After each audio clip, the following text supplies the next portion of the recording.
Hey guys, welcome back to this channel. In this video, I'm going to show you how to turn off quick access in Windows 11.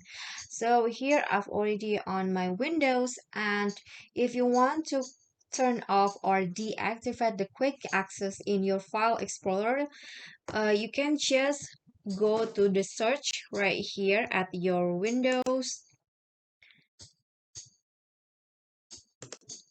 and then here at the search column type in file explorer options. So click on this.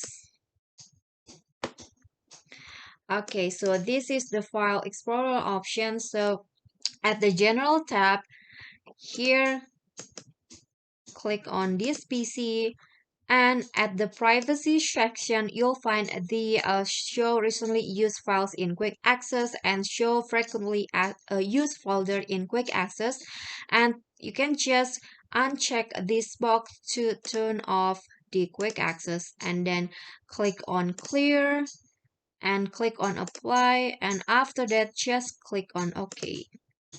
So that is how you can turn off your quick access in Windows 11. If you enjoyed the video, please give me a like and smash that subscribe button down there, and also don't forget to leave a comment. That's it for me today. See you guys next time.